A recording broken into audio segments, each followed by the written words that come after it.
байцгаана уу кино азагчдаа. Анх 2008 онд хэцүү атамтай таарч хамаг амьдралаа алдаж байгаа Оросын бүжин гарч олныг шуугуулж байсан бол саяхан Монгол бүжин монголчуудыг уйлуулж, хайлуулж, хэрэлдүүлж хэсэг юм боллоо шүү дээ. Харин би өнөөдөр 2018 онд гарсан Хятад бүжингийн тухай ярих гэж байна. Ингээд та бүхэн Орос Монгол хоёр бүжингээс ямар ялгаатай байгааг хараарай. За ингээд кинонд оръё. 1995 онд нэгэн Хятад эмэгтэй хүүхдүүдэд дагуулan Лондонгийн тансаг зэрэглэлийн зочид буудалд буухаар очтол хэдэн халзан гарууд Аз эмэгтэйг хараад бүр илт гадуурхаад оруулахгүй байдаг шүү. Гэтэл удалгүй буудлынх нь босс гарч ирээд "Өө хатагтай яан, би дөнгөж сая танаа нөхөртөө ярьлаа.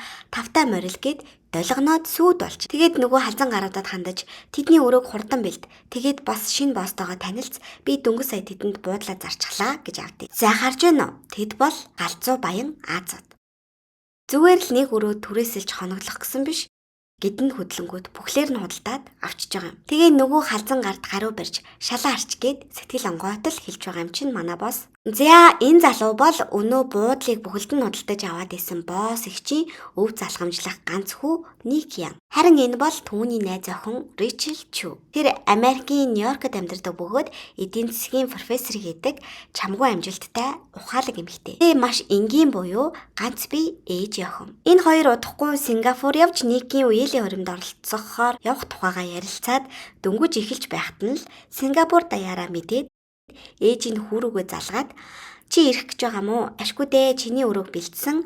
Харин чиний найз охин Ричлийн тухайд бол тэр буудалтай үйл илүү тухтай гэдэг. Эндээс харахад Ник Ян бол Сингапур битгийхэл Азтай алдартай баян нэр нөлөө бүхий хүн гэдгийг мдээгүй ганцхан хүн бол түүний найз охин Ричл болон Ричлийн ээж хоёр л байна. За тэгээд Ричл Ник хоёр Сингапур явах өдөр болж онгоцонд суух гэж байтал нэг хүүхэн ирээд таныг бид нэгдүгээр зэрэглэлийн суудлаар хүргэж өгье. Таны өрөө энэ байна. Танд ийм үйлчлэгээ хэрэгтэй юу? Тим юм хэрэгтэй юу гэл сүйд болж байхаар Ричл зүгээр дээ бид мөнгө хэмндэг хүмүүсээ бид ингийн судал суунаа гэсэн чинь нэг зүгээр дагаад явъя гэдэг.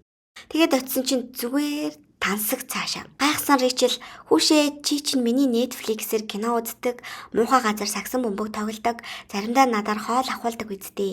Энэ хитрхи үнэтэй штэ тэгсэн чинь нэг зүгээр дээ энэ бараг зүгээр үнэгүй гэсэн үг. Манай гэр бүл нэг иймэрхүү бизнестэй гээл тэгдэ. Яг ямар бизнес вэ гэсэн чинь өө тэгэл байгаа. Ричл тэгвэл танах баян уу гэсэн чинь өө яах вэ дажгүй гэж энэ тэр. Жинхэнэ баян хүмүүс л ингэж юучгүй бидэнд томордгийг Ричл бит хоёр мэдэхгүй хайчгавдэ тий. За тоглосон. Хаа очиж Ник бол хөрөнгө мөнгөө гайхуулаад балаарад байдаг хүн бол огт биш шүү. Тиймдээч тэр гэртээ очихгүй Ричлтэй буудал буухаар болно. Ухаасаа өмнө Ник Ричл гэр бүлийнхээ зарим гишүүдийг танилцуулж багахан мэдээлэл өгөхгүй бол ямар хүмүүстэй танилцахаар явж байгаагаа бас жаахан мэдэхгүй бол болохгүй шүү дээ. Энэ харагдаж байгаа хүн бол Никийн үеэл тэр кино салбарт том хөрөнгө оруулагч. Түүний найз хүүхэн нь жүжигчин бөгөөд хитрхи муу бас хитрхи хоорны жүжигчин. Найруулагчид түүнд дургуйж мөнгө нь түүнээс гарч байгаа болохоор л төвчдөг. Дараагийн хүн бол Никийн Хонконгт байдаг үеэл. Тэр гэр бүлсэг 3 ихэрх сайхан хүүхэдтэй.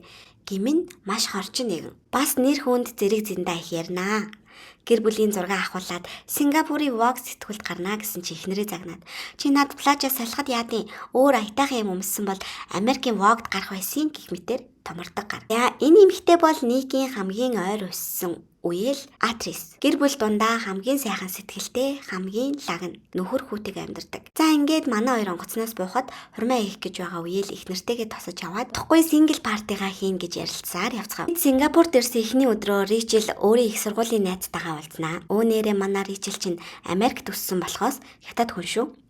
Америкт суурьсан хятад цагаач байгаа. Тэгээд найзынх нь гэр гэж хааны ордоон зүгээр.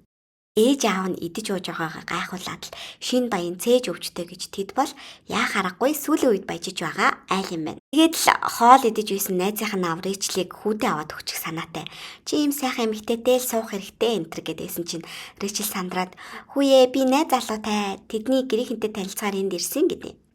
Орой эмээ хинт нь очиноо гэдгсэн чинь за тэгвэл тэгээд тэр залууч хин гэдэм бдэ гэсэн чинь түүнийг Ник Ян гэдэг тэгсэн чинь бүгдийнх нэрв мулт. Найз нь ч хүүшээ чиний уулзаад байгаа Ник чинь Ник Ян юм уу?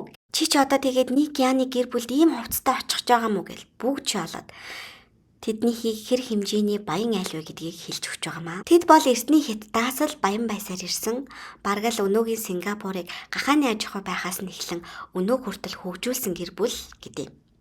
Мөн тэд дэлхийн олон алдартай газар өөрийн эзэмшлийн газартай хэмжээлшгүй баян хүмүүс гэдгийг нь хэлээд энийг өмсгээд Клеопатра хатны хувцс шиг ганган даашин зөмсгөөд эмээгэнд нь хүргэж ирвэ. За тэгсэн чи айгүй эвгүй буу шуутай хоёр хар нөхөр үүдэнд нь зогсчихсон. Сүртэй гихчил шалгаж дотгош нэвтрүүлж байна. Нэг гарч ирээд хард Ричлээ тосч авч байгаа юм. Хэдий сүрдэн баян байсан ч мань Ричэлд бол түүний хөрөнгө мөнгө төөж хамаагүй. Зүгээр л түүнд хайртай гэдг нь харагдана. Ингээд нэг Ричлийн найзыг манад орж хоол идээд яваа гэж урихт нь бөөн баяр. Зүгээр машиныхаа багажийг ухаал коктейл дээрээс аваад өмсөж байгаа юм чинь. За тэгээд гэр бүлийн уулзалт гэсэн чинь манайхны ургийн баяр цаашаа болж байгаа юм чинь энд чинь. Тэгээд ороод л нөгөө үеэлүүдтэй нэхнээс нь танилцаал тэнд байгаа хүмүүс Ричлийг хэн болохыг аль хэдийн мэдсэн. Тэнд дундаас нөгөө жоохон баярхуу нөхөр чинь чи Хятадын аль баяны охин бэ? Алдартай амтлагчны газрын чүү юу? Лаазны газрын чүү юу? Гэж Хятадын хамгал баян байж болох чүү авахтнуудыг нэрлэлсээр. Харин нөгөө сайхан сэтгэлд үеэл адрес. За нэг минь түүнийг чоннуудаа танилцуулахад бэлнэ үү гэдэг. За ямар чоннууд болохыг хамтдаа мэдцгээе. Нэг Ричл хоёр нэг эмээ дээр очих үед Ричл айгүй төв зих байдлаар хүндэтгэлтэй гих чинь хятадаар мэдлээд гэртээ урьсанд баярлаа амаа гэдгсэн чинь нөгөөх нь Ники эмээ биш зүгээр асрагч байд юм. Гэтэл энэ талаар аль хэдийн бүгд мэдчихсэн. Чи Ники эмээг андуурсан гэлөө гэл ам амандаа шуугастай. Найз охиноо энэ эвгүй байдлаас аврах гэсэн нэг шууд ээж дээрээ авчиж танилцуулахад ээжийнх нь царай байгаа байдлаас дургу байгаа нь илт байв. Дараа нь жинхэнэ эмээ нь орж ирээд танилцахад эмээ нь харин давгүй хандж шүү. Ричэлч таныг сайхан банш хийдэг гэсэн гэд тал засахад тэгвэл чи нэг ирээрээ би чамд банш хийж үзүүлье гэв. За ингээд сцен солигдоход нэг Ричл хоёр эр эмээрээ салж сингл партинд явцгаалаа. Нэг усан онгоцоор далаагаар аялангаа шавуудах бол Ричл нэг арлын амралтын газрыг бүхэлдэн түрээсэлчихсэн бүх юм нь үнгүй гэдэл дэлгүүр хисээд спа гоо сайхан ороод л огтын мөрөөдөл зүгээр. Харин сонсоход хэдий сайхан ч манай хоёрт бол тийм ч таатай байсангүй. Никийг Ричл чинь ядуу штэ. Чи тэрнээс юу хүлээсэн гэх мэтэр согтуу залуус даапалж байхад Ричлийг хідэн жаргансан хүүхнүүд нийлж байгаа. Би Никтэй зинат харахгүй гэдгийг битүү утгаар хэлээстэй. Орон дээр нь хүртэл загас алаад тавьчихсан сүрдүүлээд байгаа юм шиг байгаа. Угаасаа л Сингапурын хүүхнүүд бүгд Никтэй суухыг хүсдэг. Зөвхөн мөнгнөөс нь олж. Гэвч манай Ник бол Ричлийн ухаалаг байдал, хөөрхөн царай, даруй зан хамгийн гол нь тэрний мөнгө түнд ёстой юу ч биш юм шиг санагдаж байгаа нь таалагддаг. Ник бол багасаа л мөнгө гэдэг хүмүүстэй өссөн бол Ричл тэднээс тис өөр. Өөрийн гэсэн үн цэнтэй эмэгтэй. Ингээд тэд тааламжгүй байдалтай байж байхад нь Ричлд Астрид ирж хань олонгоо өөрийнх нь нөхөр өөрийг нь араар тавьж байгаа мэдснээ хэлж өөрийнхөө сэтгэлийг засахвал Никт хурмаа хийх гэж байгаа үеэл Колин нь ханьвалж тэд тавгүй байдлаас гарна. Тэгээд Ник Коли хоёр ярилцаж байгаад Ник Ричлд гэрлэх санал тавих гэж байгаагаа хэлтэл Колин ч бас гайхаад зэнда тохирохгүй хаа. Ер нь хэцүү шүү, ээж чинь зөвшөөрөхгүй шүү энэ төр гэдэг харна. Ник Ричл дээр ирээд хоёулаа болсон зүйлээ ярьж гомдлоо тайлж аваад эмээгэндээ банш хийхээр очив. Тэнд бүх үеэлгүүд цугласан байх ба Ричл та нар олуулаа гоё юм аа. Би ганцаараа өссөн гэл нэг хөөрхөн сэтгэлээ нэгээд ярилцаж байтал эмээ нэрж Ричлийг дахин харж хөөрхөн буянтай амартай охин байна гэл дуртайгаа илэрхийлтэл Никийн ээж бүр царай нь бараагаал явчив. Ричл тал засах санаатай түүний хуруунд байгаа бүгжийг хараад сайхан бүгжвэ гэхэд Никийн аав надад гэрлэх санал тавихтаа өгсөн юм а гэв. Тэгээд Ричлийг том байшин дотор төөрцөн явж байхад нь Никийн ээж очсноо. Анх миний хадам ээж намайг Никийн аав тохирохгүй гэж үзэн намайг хүлээн зөвшөөрөөгүй. Ер нь одоо ч зөвшөөрөөгүй хэвээрээ. Би өнөөдрийн хүртэл маш их хичээсэн. Одоо ч би хичээсэн хэвээрээ. Хятад гэр бүлд уламжлал чухал тул түүний хүүхдүүдтэй өвлүүлдэг. Харин хадам ээж маань надад бүгжөө өгөөгүй учраас нөхөр маань надад энэ бүгжийг өгсөн юм а. Би маш их хичээж үдийг хүрсэн. Ер нь бол чи Ник тохирохгүй. Чи хичнээн хятад цустай ч чи бол Америк хүн энтергээд дургу байгаагаа илэрхийллээ. Ингээд Ричл найз дээрээ очиод Никийн ээж надад дургу байна. Би ер нь тэр хуримд очихгүй гэтэл найз нь хүүе тэнхтээд бай. Харин ч очиод хин гэдгээ харуул гэл сайхан хурцлж аваад гэртээ дэлгүүр нүүлгэж ирж байгаад л нэг сайхан даашин сонгож өгөөд Колины хуримд явуулав. Хуримд очтол үүдэнд нь хүүхнүүд элдв поз авч зураг даруулж байна. За тэгээд дотогш ороод Никийн ээжтэй таарч мэд мэдээд байж байтал Манай игнэнд зай байхгүй гэж хүүтнэр хэлээд ширв татаад яваад өгөв нөгөөтгч. Гэтэл нэг баян ихэмсэг эмэгтэй өөртөө хэнийг цаад болохгүй гэд бүтэн игнийг ганцаараа авсан байхад нь манай хүн очиж хажууд нь суугаад түүний бич эдийн засгийн өгүүллүүдийн тухай инээд алтан ярилцаж байгааг нь харсан хүүхнүүд бүр хамаг аазган хөдөлж байгаа юм чинь. Мэдлэг боловсралтай эмэгтэй байх ийм сайхан. Тэгээд хурмын ёслолж эхлэв. Үнэн романтик. Гэтэл Никийн эмээ хуримд огт ирдэггүй хэрнээ энэ хуримд зэ охин Астридийн хамт иржээ. Түүний нөхөр байхгүй тул түүнд хань олж ирж байгаа нь энэ. Астридийн нөхөр өөрийг нь араар тавьсан гэж ярьж байсан та. Тэгээд эд хуримд ирэхээр хамтдаа машин дотор явж байхдаа нөхөртөө араар тавьсны чинь мэднэ. Гэхдээ энэ хуримд зүгээр оролцчихъя гэдэг. Мэдээж энэ эр хүнд бол маш их доромжлол юм шиг санагдаж байгаа шүү дээ. Зөвхөн өөрийн нэр хүндээ хичээж л миний нөхөр гэж хажууд харагд гэж хэлж байгаатай ялгаагүй санагдаж байгаа гэсэн үг. За харин Астрид бол нөхөртөө гэр бүлээ тэжээх, өөрт нь хүчрэх байх боломжийг олох гэж өөрөө мөнгөтэй ч гэсэн өөрийн дураар юм хөдөлтөж авахгүй байгаа юм шиг дүрээсгэж авсан юм а нөхрөөсөө нууж амдардаг байсан. Харин нөхөр нь угаас мөнгөтэй бие даасан эмэгтэй сүр хүчинд сүрдэж байгалийн зөнгөөрөө хин нэгэн эмэгтэйг тэжээж тэтгэж түүнээс илүү гэдгийг мэдрэхээр тэр явчихж. Энэ яхав. Тэгээд хурмын үйл ажиллагаа явж байтал нэг Ричел хоёрыг эмээ ээж хоёр нь дуудаж байна. Очоод уулзтал нөгөө сайхан хандаад байсан эмээ байдгаараа уралчихсан. Чи миний хүү тохирохгүй. Чи хичнээн ухаантай байгаад ч худалж ёс зүйгүй байна гэд ууралж гарав. За юу болсон гэхээр Ричлийг хятадын цагаач гэж би хэлсэн дээ. Тэгээд түүнийг төрөх үед аав нь өгчихсэн гэж ээж нь хэлсэн тул түүнийг л тэдний гэр бүлийнх нь хэлсэн байж. Гэтэл тэр түүх нь худлаа байсан бөгөөд Ричлийн ээж нөхрөө хуран өөр хүнтэй болж түүнээсээ жирэмслээд Америк руу зүхтаж чи төрсөн байна. Би хувийн мөрдөгч хөлсөлж судлаж мэдлээ гэв. Ричл ч хөөрхийн анх удаа ийм сонсоод шоконд ороод би угаасаа танаа гэр бүлд орохгүй гэд уйлаад гүйчихлээ. Тэгээд найз дээр ирж хідэн өдөр гониглож хэвтээд нэг уулзъя гэж залгаастай. За нэг өдөр түүний ээж гинтэл ороод ирэв. Тэгээд юу болсон тухайгаа хэлтэл Ричлийн ээжийн анхны нөхөр маш харгис хүн байж. Тэгээд түүнийг байнга зовоодаг. Харин түүний ажлын залуу түүнд маш сайн хандаж хань болдог тул тэд бие биедээ дурлаж түүнээс хүүхэдтэй болсон нь Ричл юм байна. Тэгээд өмнөх нөхөр нь мэдвэл хоёуланг нь ална гэж айхтаа Америк руу зүхтаж цагаачилж амьдарчээ. Ингэж ярихт нь Ричл үнэхээр хөөрхөө. Ээжээ та түүнийг боддгоо гэхэд ээж нь үргэлж боддог. Түүнтэй холбоо байхыг хүссэн ч нөхөр маань мэдээд хүрээд ирэх вэ гэж айдаг гэд хүүхдээ бодож өөрийн хайр дурлалаа энэ хүртэл золиослсон байгаа хгүй хөрхий. Тэгээд яг үнэндээ нэг намайг хүрээд ир гэсэн юм аа.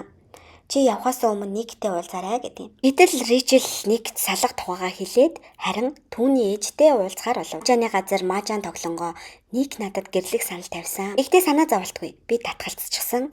Яагад гэвэл нэг намайг сонгуул гэр бүлээсээ татгалцсан. Харин гэр бүлээ сонгуул намайг алдаж насан туршдаа тантай муухай харилцаатай байж танд гомдож амьдрна. Харин би нэгт маш их хайртай болохоор би өөрөө явнаа. Харин та хизээ нэгэн цагт нэгтээ суух тэр азтай эмэгтэйтэй уулзах үедээ намайг байсан болохоор л энэ бүх зүйл болж байна гэж дурсаарай гэх мэт маш хатуу бөгөөд сургамжтай сэтгэл хөдлөмөр үгс хэлэнгээ маажаанд хожсноо зарлаад ээжтэйгээ яваад өгөв. Ингээд ээжтэйгээ хамт Нью-Йорк руу буцаар онгоцонд сууж байтал нэг онгоцонд ороод ирэв. Тэгээд чи яах гэж ирсэн юм бэ? Би явлаа, хоёлаа тохирохгүй энэ төр гэдэл Ричлийг хэлэхэд нөгөөх нь боломжгүй зүйл гэж үгүй. Би чамд хайртай, надтай гэрлээч гэд сүгдөөд бөгжөөд илэхтэл юу байсан гэж санаад нөгөө банш чимхэж байх үед ямар гой бөгжвэ гэж хэлж байсан том ногоон бөгж буюу ээжийнхээ бөгжөөр гэрлэх санал тавив. Мэдээж ээж нь хүлээн зөвшөөрсөн гэсэн үг. Маажаан тоглосон тэр ярианаас ухаарад хүүдээрээ очиж бөгжөө өгсөн бахан. За мэдээж ээж нь хүлээн зөвшөөрчихсөн бас өөрөө хайртай, өөрт нь хайртай байхад мэдээж тийм шүү дээ. Тэгээд л аз жаргалтайгаар хоёулаа дахин шоудаад кино дуусч байгаа. За би бичлэгнийхаа эхэнд Орос Монгол хоёр бүжингийн тухай ярьсан да. Яг тэдэнтэй адилхан ядуу айлын охин баян хадамтай таарж байгааз. Гэтэл манай бүжин яалаа арчаагаа алдаж амьдралаа алдаа биз. Харин Ричл бол ухаантай, мэдлэг боловсралтай, хүчтэй эмэгтэй байсныхаа хүчинд хатуу хадмуудыг өмнө зөвхрүүлж чадж байгаа юм. Нөгөө талдаа бас залуу нь шийдмэг, өөрийн бодолтой залуу тул өөрийн амьдралаа өөрөө шийдэх зоригтой байгааг ч харуулж байгаа юм. Ер нь хайр дурлал болоод амьдралын бусад асуудал дээр хинч өөртөө итгэлтэй, өөрөө чаддаг, мэддэг зүйлтэй байхад хинээс ч айж жижигрээд байх хэрэггүй гэдгийг харуулж байгаа юм. Бас энэхүү кинонд Азиудыг ялгарладаг, Европчуудын хандлагыг шөмжилж Холливуд өөрөө ийм кино хийсэн нь Азиудын хувьд бол том өсрэлт. Энэхүү галзуу баян Азиуд гэх зохиол нь өөрөө 3 роман байдаг бөгөөд дараагийн ботод Никийн гэр бүлийн өв залгамжлалын хэрүүл өрнөдөг. Харин киноны 2 дугаар ангийг үүгээр хийх төлөвлөгөө гарсан ч зохиолыг шууд тэр чигт нь кино болгох нь хүндрэлтийн дээр жүжигчдийн хуваарьж таарахгүй байгаа тул өнөөдрийн хүртэл хойшлуулсаар байгаа юм байна. Мөн киноны найруулагч хэрэв 1-р ангиаг үүсэхгүй бол бид 2-р анги гэж гаргахгүй гэж үзэж байгаа юм байлээ. Гэхдээ бас ТV цувралж болж магадгүй байгаа юм шиг байлаа шүү. За хүлээж лээ да тий. За тэгээд кино таалагдсан бол эрхийгээ гоцоолгож subscribe дарж сувгийг маань дэмжээрэй. Баярлалаа баяр таа.